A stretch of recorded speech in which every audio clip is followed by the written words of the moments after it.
पहले greater Hyderabad municipal corporation की आवाम को, वहाँ के तमाम वोटर्स को, राय दहिंदगान को अपनी जानिब से उनका शुक्रिया अदा करता हूँ कि उन्होंने पोलिंग के दिन निकलकर अपने अपने वोट का इस्तेमाल किया। बावजूद इसके कि अभी भी पूरे मुल्क में और हर जगह पर कोरोना वायरस चल रहा है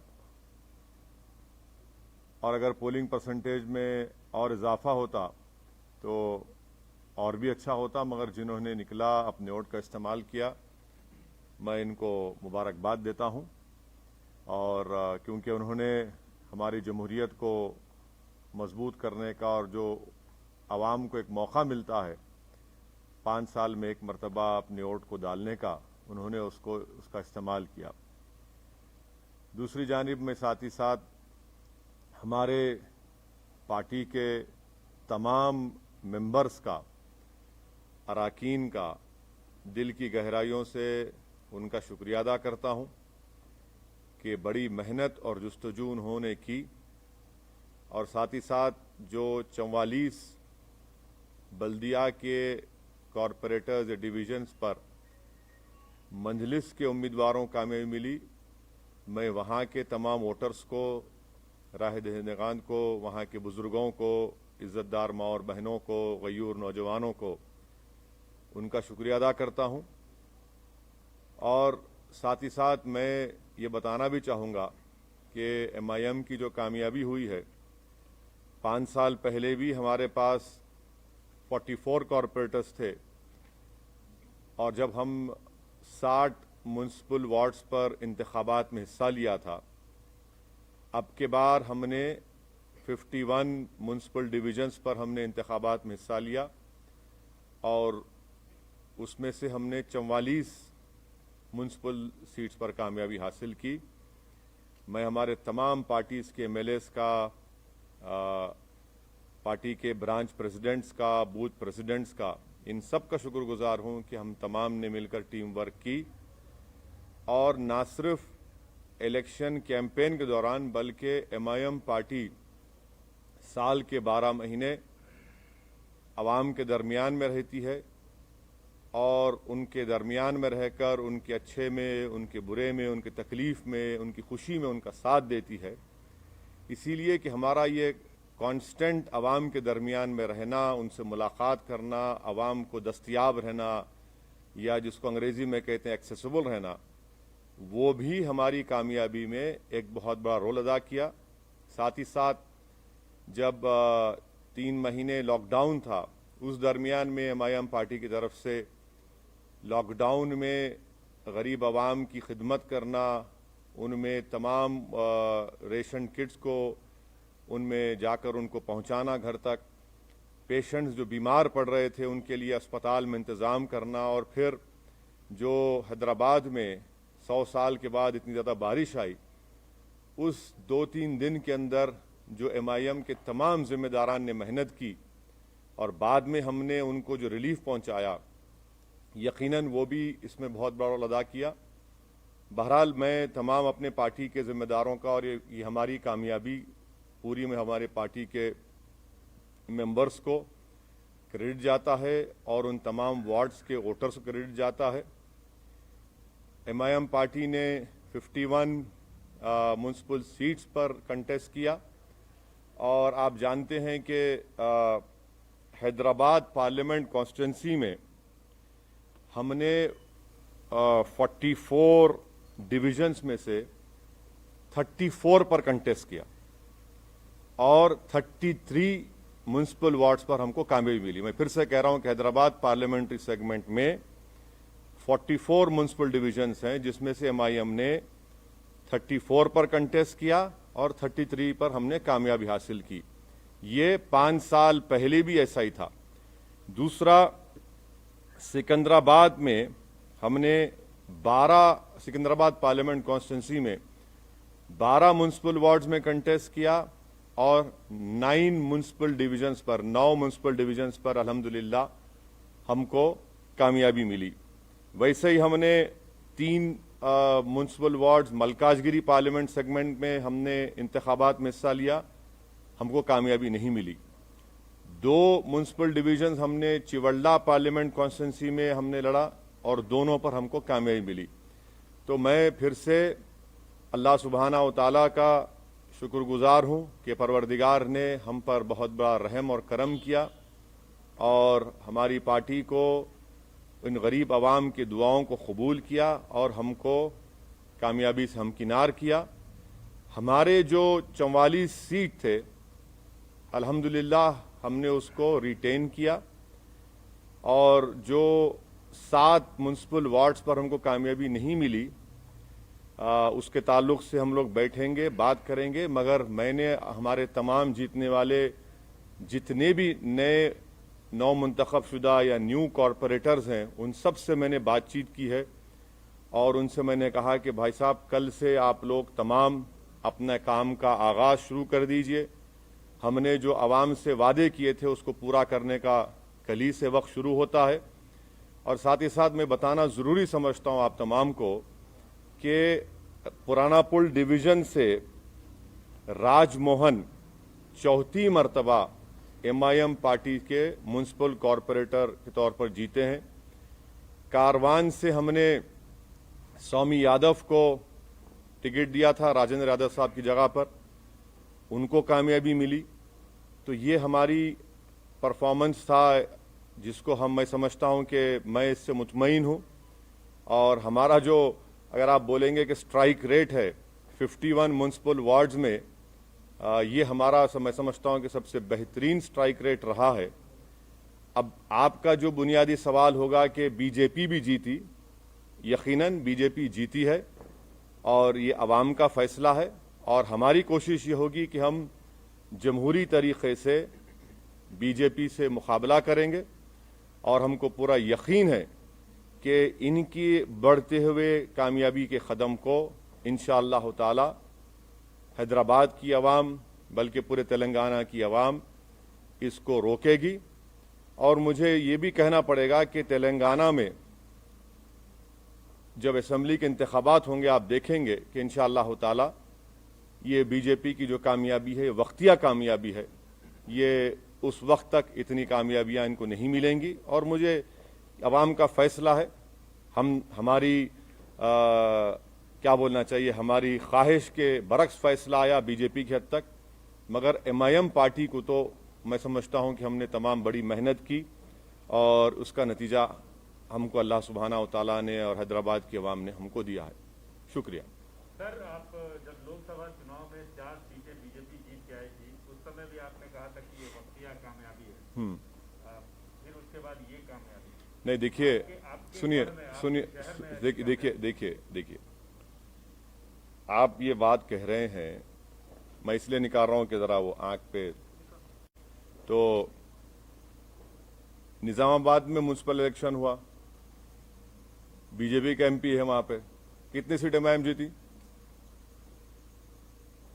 बीजेपी का MP है निजामाबाद में, MIM ने कितनी सीट जीती? 16 सीट जीती हम। तो आपको बता रहा हूं कि होगा, ये इलेक्शन का वर्डिक्ट है, म्युनिसिपल इलेक्शन है, थोड़ा ऊंच नीच होती है। और मुझे यकीन है कि मैं तो प्रिवी नहीं हूं, ना मुझे इख्तियार है TRS पार्टी पर बोलने का, मगर मुझे यकीन है कि ये लोग देखेंगे क्या करना चाहिए, क्या सही करना चाहिए, कितना अच्छा करना चाहिए, उसको देखेंगे, मगर उनके पार्टी का मसला है। सर, अभी मेयर और डिप्टी मेयर के लिए ये बात आती है कि आप किसको सपोर्ट करेंगे, क्योंकि आपका सपोर्ट का प्रसाद साहब, जरा थोड़ा खुशी का मौका है, थोड़ा आज तो एक रात छोड़ दो आप। लेकिन बहुत अहम बात है। हाँ बिल्कुल है, नहीं हर चीज अहम है। इतनी बड़ी कामयाबी हमको जो मिली है वो यकीनन एक बहुत बड़ी कामयाबी हमको मिली है और हम फैसला करेंगे, बैठ के बात करेंगे। कल मैं हमारे पार्टी के तमाम जिम्मेदार हजरात से मैं उनसे बात करूंगा, उनसे मशवरा करूंगा, उनकी राय हासिल करूंगा, उसके बाद हम कोई फैसला करेंगे। यकीनन हमको फैसला करना है, हम करेंगे। सर, योगी आदित्यनाथ ने ये कहा है कि भाग्यनगर का भाग्योदय अब शुरू हुआ है और JP नड्डा ने भी ये कहा है कि 2023 में बीजेपी की सरकार होगी, KCR की करप्ट सरकार को हम निकालेंगे। तो आप उस पर कैसे देखते हैं? अब जाहिर है ये तो इस तरह की बातें करेंगे ना भाई। जहां पर योगी आए थे क्या हुआ, टाइम हो गए। सर्जिकल स्ट्राइक बोले थे ओल्ड सिटी के ऊपर, अब डेमोक्रेटिक स्ट्राइक हो गया बीजेपी के ऊपर। ये तो डेटा आपके सामने है, एम्पिरिकल एविडेंस आपके सामने है। हम तो योगी आदित्यनाथ से यही कहेंगे कि आप तो मुंबई गए थे, ज्यादा एक्टिंग मत करिए, हकीकत की दुनिया में आ जाइए और जो जुल्म वहां पर दलितों पर किया जा रहा है उसको खत्म करिए। जो खवानीन आप कॉन्स्टिट्यूशन के खिलाफ बना रहे हैं वो रोकिए। और मुझे यकीन है कि केसीआर गो हमारे अपोजिट पार्टी के हैं, मगर एक बात मानना पड़ेगा, एक रीजनल फेस है और वो रीजनल फेस आज भी इम्पोर्टेंट है, कल भी इम्पोर्टेंट रहेगा। और थोड़ा सा अगर वो लोग जो भी उनके चीजें सही करना है कर लेंगे तो he still a very important and I am sure कि केसीआर जो है वो बीजेपी के ऊपर बहुत बड़े भारी पड़ेंगे आने वाले वक्त में। तो क्या आप उनको सपोर्ट करेंगे अगर मेयर की सीट चाहिए तो? मैं अभी आपसे कहा हूं मैडम कि जरा थोड़ा सांस लेने दीजिए, थोड़ा हमको अपनी इतनी बड़ी कामयाबी हमको मिली है, थोड़ा हमारे तमाम पार्टी के जिम्मेदारों से हमको अपनी उनकी खुशी का हिस्सा बनने दीजिए।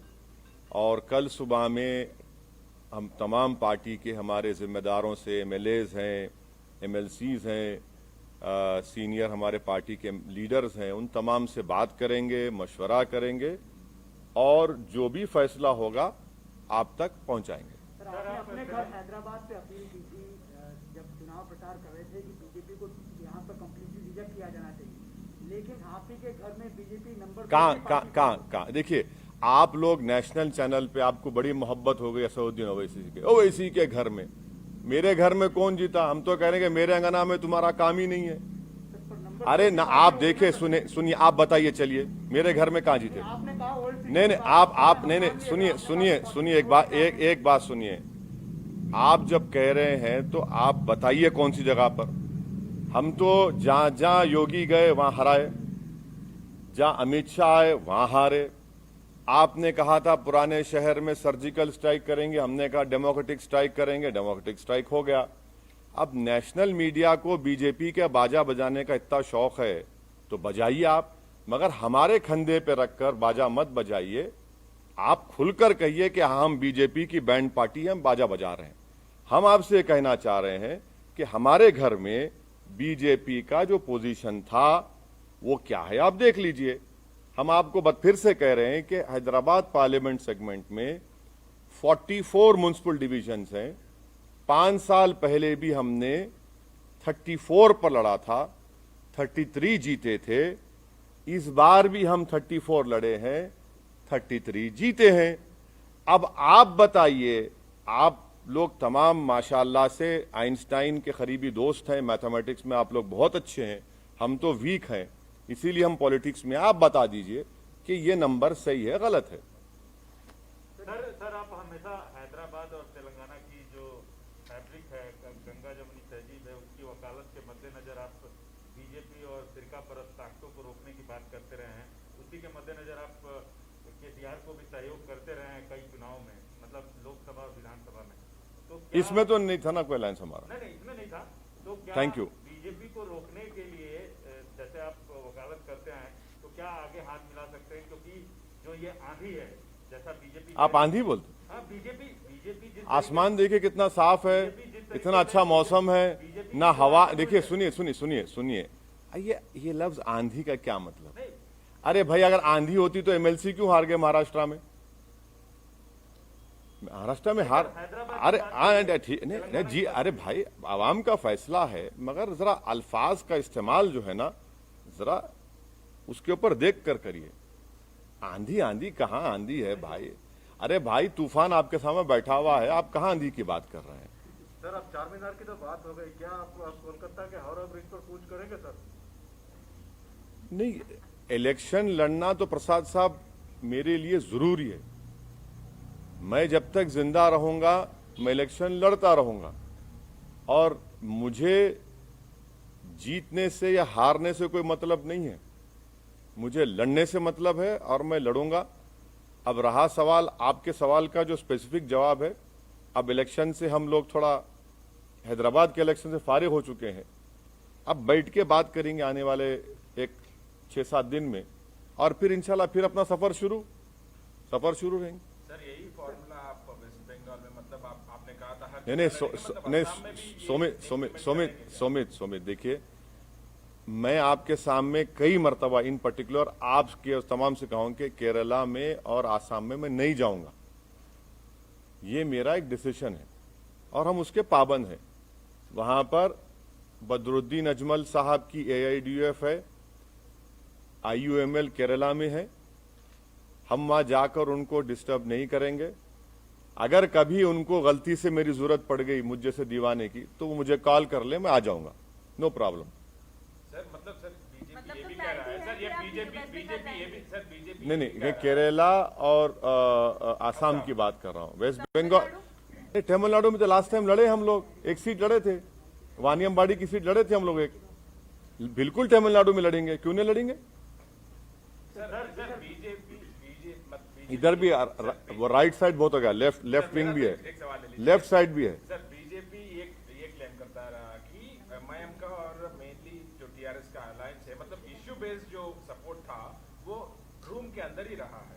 तो मतलब सर ये तो अलग इसका बात मतलब ये है, इसका मतलब है कि बीजेपी को ये मालूम कि मैं टॉयलेट में जा रहा हूं तो क्या हो रहा है? क्या बात है यार? सर जिस तरह से ये मुद्दे उठाए गए थे इस बार बीजेपी के द्वारा, जिस तरह का ध्रुवीकरण किया गया था, क्या आपको लगता है कि ये कहीं ना कहीं काम किया और आने वाले चुनाव में जो है इसे और ज्यादा मजबूती के साथ पेश करेगी बीजेपी? मेरे कॉन्स्टिट्यूंसी में तो काम नहीं किया। नहीं, सर, नहीं, overall- सुनिए, सर्जिकल स्ट्राइक बोले, ओल्ड सिटी में 30,000 रोहिंग्या बोले, पूरे पुराने शहर की जनता, चाहे वो हिंदू रहो या मुसलमान रहो, बंगाली रहो, दलित रहो, बैकवर्ड क्लास के रहो, हमारे मारवाड़ी कम्युनिटी के, सब बोले कि नहीं, no surgical strike, only democratic strike चलेगा, और यहां से हमने बीजेपी को हराया। सर अब दूसरी जगह का ये एक म्युनिसिपल इलेक्शन है, मुझे यकीन है कि मुझे कोई बता रहे थे कि मिस्टर केटी रामाराव जो वर्किंग प्रेसिडेंट हैं, उन्होंने अपने PC में कुछ बातें कही हैं, और मुझे यकीन है कि एक के चंद्रशेखर राव बहुत ही मंजेवे सियासतदान है, वो डायरेक्ट हर चीज का चार्ज लेंगे और वो देखेंगे कि क्या करना है क्या नहीं करना है, और उनके पार्टी का मामला है। अब जहां तक बीजेपी का मामला है, वो तो यही बात करते आएगी ना कि रोहिंग्या, बांग्लादेशी, अफगानी और सर्जिकल स्ट्राइक, जिन्ना, तो ये सब रिजेक्ट हो गया। जिसको जिन्ना बोले, पब्लिक बोली जिन्ना नहीं, वो हमारा जीना मरना हमारा एतमाद हम पर किया, हम कोर्ट दिया। तो ये तो चलता है, बीजेपी की अपनी लैंग्वेज कहां बदलेगी बीजेपी? सर मेरा सवाल ये है कि क्या आपको लगता है कि ओल्ड हैदराबाद और AIMIM को टारगेट करके कहीं ना कहीं बाकी का जो GHMC का इलाका था वहां पर जो है अब कहीं ना देखिए, कहीं ज्यादा पहुंचे? अब ऐसा है ना मैडम, अब किसी के घर में कल सुबह में भैंस या गाय दूध नहीं देंगी, मेरे को बोल दो आप, मैं जिम्मेदार हूं। सुबह कल मुर्गी पुकारेगी नहीं, सुबह 4 बजे, अरे शायद ओवैसी यहां से गया होगा। अरे छोड़ दीजिए ना, कहने हर चीज में आप लिखिए ओवैसी के घर में ऐसा हुआ, अरे मैं कहां जिम्मेदार हूं? मेरे घर का तो मैं रिकॉर्ड पेश कर दिया आपको, अब दूसरों को बताना पड़ेगा। कब तक आप लोग हमको इस्तेमाल करेंगे? भाई दिल्ली के स्टूडियो में बैठ के ओवैसी, अरे भाई छोड़िए हमको, हमारा रिकॉर्ड सामने है। हम लड़े 51, अगर हम लड़ लेते 80 तो क्या होता फिर? हाँ, ये भी तो सोचो आप। सर बीजेपी का चार्ज से सर बीजेपी का 4 से 45 हो जाना क्या आपके लिए चिंता की बात? हाँ, सर इसमें बीजेपी का 4 से 45 बोले एक मिनट सर बीजेपी जहां MIM का कैंडिडेट नहीं था वहां ओवैसी और MIM को टारगेट कर रही थी और ये अचीवमेंट उसको मिला। तो क्या आपको नहीं लगता है कि इस तरह से करके पोलराइज किया और ये चीजें आई? अरे आप मेरे को एक बात समझ में नहीं आ रही, आप कब तक मेरा नाम लेते रहेंगे? माने बीजेपी आपको नहीं, आप माशाल्लाह से आप अनबायस थे, मेरे को मालूम नहीं, मगर कब तक मेरा नाम लेंगे आप? भाई मेरा नाम कब तक लेंगे? भाई वहां पर जब 51 सीट्स में अगर मैं 44 जीत रहा हूं, आप मेरा नाम क्यों लेंगे? भाई मुझसे पूछिए ना कि आप 7 सीट पर क्यों हारे, वहां पर कितनी जगह और बीजेपी जीती बता दीजिए, हम बोलने तैयार है आपको। मगर हर जगह पर असदुद्दीन ओवैसी एमआईएम करना गलत है। वो नहीं, मैं जो भी कर रहे हैं वो गलत है, और अगर कर भी रहे हैं तो वो उनका नेगेटिव वोट है, वो कभी भी चेंज हो जाएगा, देखना आप। सर जिस पार्टी की आप अरे उनको बोले तो हमारे अगर आप टीआरएस से हाथ मिलाते हैं जीएचएमसी इलेक्शन में, आप टीआरएस के पास जाएंगे या टीआरएस आपके पास बुलाएंगे? हाथ मिलाते जीएचएमसी इलेक्शन में अभी जो हुआ है चुनाव में, सर अभी तो फंस गया ना मामला तो। अभी फंस गया ना सर? फंस गया? हाँ सर, एक्स ऑफिशियो वोट भी अगर डालेंगे तो हाँ? फंस ही गया ना सर। अगर उनके पास तो 30 एक्स ऑफिशियो वोट्स है, अगर वो भी मिलेंगे तो कार फंस की ही गया ना चाबी मामला। कार की चाबी और स्टीयरिंग आपके हाथ में है। नहीं, मैं आपसे रिक्वेस्ट कर रहा हूं, मेरी गाड़ी में बैठो आप। आजकल तो लोग हमारी गाड़ी में रोक के हाथ मिला रहे हैं, उसको भी आप लोग चला रहे हैं, वायरल बना रहे हैं। अरे क्या बात है, कोई बात है? अरे कोई नहीं है, हमारी गाड़ी अलग है, उनकी गाड़ी अलग है। क्या हम क्या भूखे फकीर है? गाड़ी नहीं है हमारे पास, मोटरसाइकिल है, मोटरसाइकिल ही फिरा। अरे क्या बात कर रहे हैं आप? क्या सुनिए एक बात सुनिए, ये पूरे इलेक्शन कैंपेन में मैं खुद अपनी मोटरसाइकिल पर 650 किलोमीटर फिरा हूं। अब बोलो आप, और 65 पब्लिक मीटिंग एड्रेस किया मैं। अब रहा सवाल कि आपका इनडायरेक्ट नहीं, मेरी गाड़ी अच्छी है, मैं आप तमाम को दावत दूंगा, अगर कभी बैठना है तो आइए, लिख जाता हूं आपको, हैदराबाद का दिखाता हूं आपको। जहां तक मेयर डिप्टी मेयर का सवाल है, आप टाइम दीजिए, कल मिलेंगे, थोड़ा खुशी का मौका है, थोड़ा उसको एंजॉय। नहीं, गाड़ी नहीं है मेरी गाड़ी। देखिए सुनिए, जहां तक एमआईएम पार्टी का जो डिसीजन होगा वो मैंने फिर से आपको रिटीरेट कर रहा हूं, फिर से बोल रहा हूं कि हम अपने पार्टी के एमएलए से, एमएलसी से, पार्टी के सीनियर लीडर से, हमारे पास एक प्रोसेस है, हम लोग बैठेंगे, बात करेंगे, उसके बाद बताएंगे आपको। इतनी जल्दी क्यों आपको है? हेडलाइन न्यूज आप जब बनाइए, अभी क्यों बनाएंगे? सर खुशी का मौका है सर, आपके लिए खुशी का मौका है, बहुत खुश हैं। टीआरएस हारी है, आपकी दोस्त है, हारी है, आपको फिर भी खुश है, बताइए। नहीं, देखिए आप क्या बोलना चाह रहे हैं? नहीं, क्या बोलना चाह रहे हैं आप? बोलिए क्या आपने क्या बोलना चाह रहे हैं? नहीं, अरे देखिए ना, बगैर आपके सपोर्ट के तो आगे नहीं बढ़ सकते सर। अरे भाई साहब, ये तो अभी तो इस रात को तो गुजरने दीजिए, कल सुबह का सूरज नया निकलेगा, कल बात करेंगे, बात करके पार्टी में क्या होगा, क्या करना है, कैसा करना है। हम कहां छोड़ के भागेंगे आपको? ना आप छोड़ेंगे ना हम छोड़ेंगे आपको, फिक्र मत करिए। ऑलरेडी कॉल नहीं आया है सर। हाँ, आपको कॉल ऑलरेडी मेरा फोन आप रख लो, सुबह तक अगर आप सो गए तो आप मेरे को सुबह लाके दे दो, आप रख लीजिए फोन, मैं देने तैयार हूं आपको मेरा फोन।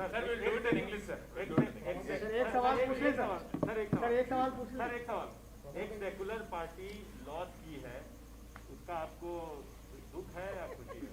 हाँ, एक सेकुलर पार्टी लॉस की है यहाँ पे। नहीं, मैं आपसे कह रहा हूं ना कि यकीनन मुझे इस बात का पूरा यकीन है कि के चंद्रशेखर राव एक ना सिर्फ तेलंगाना बल्कि साउथ इंडिया का एक बहुत बड़ा पॉलिटिकल चेहरा है, और वो जब सामने आएंगे और आ रहे हैं, वो देखेंगे उनकी पार्टी का मसला है, क्या क्या हुआ, क्या नहीं हुआ, क्या करना चाहिए, कैसा करना चाहिए। टीआरएस अभी भी तेलंगाना में रूलिंग पार्टी के साथ साथ एक फॉर्मिडेबल पॉलिटिकल पार्टी है, और एक तेलंगाना की जो रीजनल सेंटिमेंट है वो उसको रिप्रेजेंट करती है। उस बात को आपको समझना है, और यकीनन उनको नहीं मिली, वो नियरली 42-43 सीट्स पर उनको नाकामी मिली। मुझे यकीन है कि केसीआर इसको देखें, क्योंकि उस आदमी का पॉलिटिकल जर्नी मैं जानता हूं। जब मैं एमएलए था अकेला असेंबली में, जब से इनको देख रहा हूं, वो देखेंगे। सर जिस पार्टी की आप मुखालिफत करते हैं, सर एक सवाल ले लीजिए। अब ये एक सवाल आप कुछ पूछना चाह रहे हैं मैडम? एक सवाल सर, जिस पार्टी की आप मुखालिफत करते हैं, वो पार्टी जो है 4 से 45 हो जाती है सर। आप असदुद्दीन ओवैसी इस बात से चिंतित नहीं? सर क्या असदुद्दीन ओवैसी इस बात से चिंतित नहीं? अच्छा, इंग्लिश में बोलिए, इंग्लिश में। So today the results of GHMC municipal elections have come out. I want to thank the people of Greater Hyderabad Municipal Corporation and all the people who have come out and voted on the polling day. I was hoping and expecting that the polling percentage would be more higher, but anyway, the people have come out and voted, and I'm very grateful and thankful to them that despite COVID and Corona still being there, they have come out and voted for their respective political parties. I am thankful to the Almighty Majestic Allah Subhanahu wa Ta'ala for His great blessings, and I'm also thankful to the people of Hyderabad, the voters of those 44 municipal wards where MIM party could regain them. I'm extremely thankful, and I have no words to thank my party members, my MLAs, my MLCs, my colleague from Imtiaz Jaleel who had come down and campaigned here, and to all of them whose hard work, Alhamdulillah, Allah Subhanahu wa Ta'ala and the people of Hyderabad have rewarded us. We were able to retain the 44 municipal wards out of the 51 we had contested, and this is the highest strike rate of a political party. And let me also please remind you that 5 years ago, MIM had contested 60 municipal wards and we could win 44. This time we contested 51, we could win 44. And to all the national channels, I would urge them to listen to what I am telling now, that in the Hyderabad Parliament constituency, which also includes the heart of Hyderabad, जिसको हम बोलते धड़कता हुआ दिल of Hyderabad, where BJP said we'll do a surgical strike, the people of Old City have done a democratic strike on the BJP and Sangh Parivar. In the Hyderabad Parliament constituency, there are 44 municipal wards. MIM party contested 34 and we won 33. This is the same number which we contested 5 years ago, and now it is the same number. In Chivalla Parliament constituency, we contested 2 municipal wards. We again retained them, Alhamdulillah. In Malkajgiri Parliament segment, we contested 3 municipal wards. We could not win. In Sikandrabad Parliament constituency, MIM contested 12 municipal wards. We won 9. That is the exact position of the victory of MIM party. And thirdly, I have spoken to all my newly elected municipal corporators. I have congratulated them and I have reminded them that their victory has been possible only because of the Almighty God, the hard work put in by all the MIM members, and because of the voters of their respective wards. And I have told them in clear terms that their work should start from tomorrow onwards, and they should try and fulfill the promises that have been made by the MIM party to the electorate of that respective municipal wards.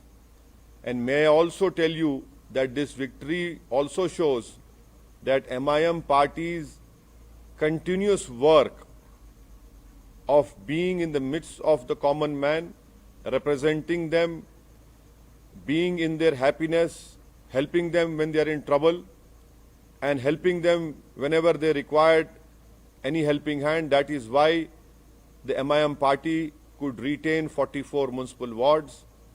Tremendous yeoman work was done by MIM MLAs, MIM members during the lockdown period, wherein MIM MLAs and members, they took a huge risk on their lives, and during the peak of Corona, we were able to distribute whatever we can from our side, ration kits to not only people of Hyderabad and Secunderabad, but even to migrant laborers.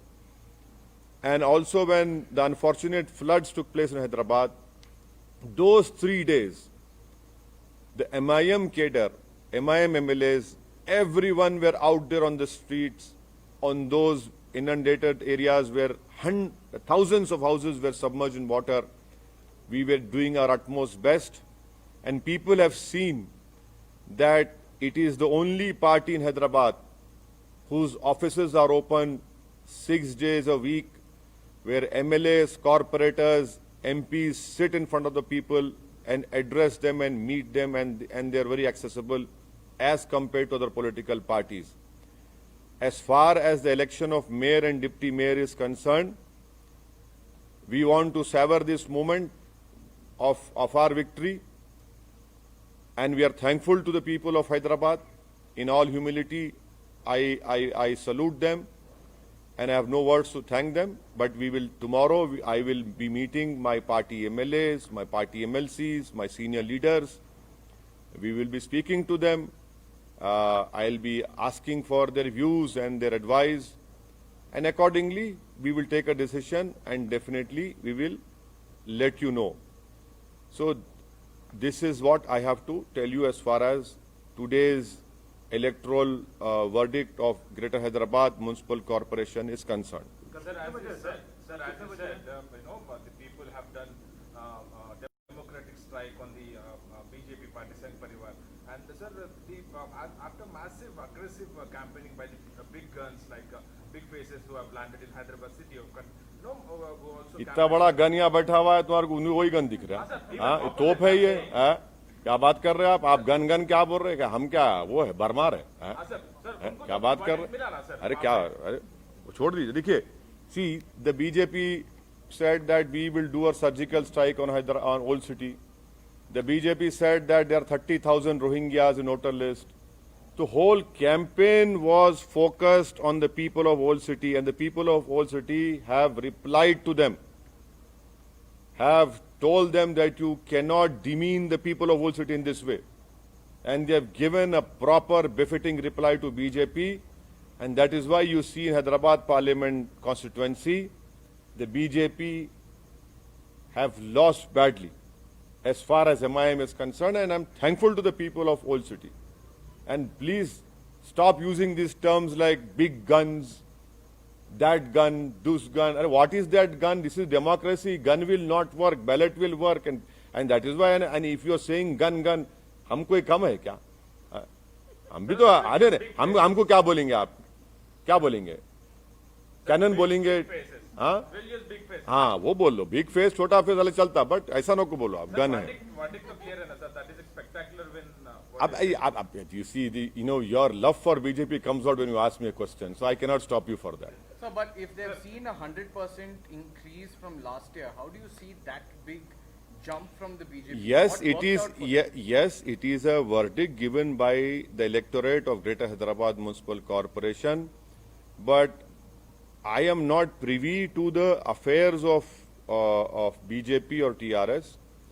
But I can tell you as a student of politics that K. Chandrasekhar Rao is a formidable political face of South India, and he represents the ideology and hopes and aspirations of all the Telanganites, of their regional Telangana feeling. And I'm sure that he will look into all what wrong has happened. And the little I know of KCR, I'm sure that he will rectify those things, and he's still the face of Telangana and its ideology.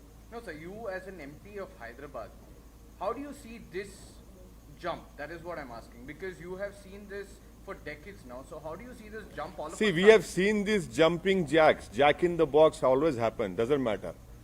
It has happened, but as far as I am concerned, we have contested 51 seats. So what is that saying? One bird does not make a summer. So it doesn't matter. People of Hyderabad are very sharp, very shrewd, and I'm sure that this is just a one-time victory for BJP in municipal elections, though they can claim everything now because they have won some seats. But definitely in the long run, you will see that things will definitely improve, and their increase, which you are saying, jump and whatever it is, but it will not, it will come down. Sir, well, this formula will be implemented in the West Bengal, as you also said about Assam and Kerala and Tamil Nadu. Just also say that. No. As far as contesting in West Bengal is concerned, I'm free from the elections of GHMC. I will speak to my people from West Bengal, and then we'll decide what is wrong in contesting. You must contest elections. A political party must contest elections. We know. See, I am not afraid of losing elections. I have said this many times, and we'll decide what to do. Anything else? Thank you so much. Good night.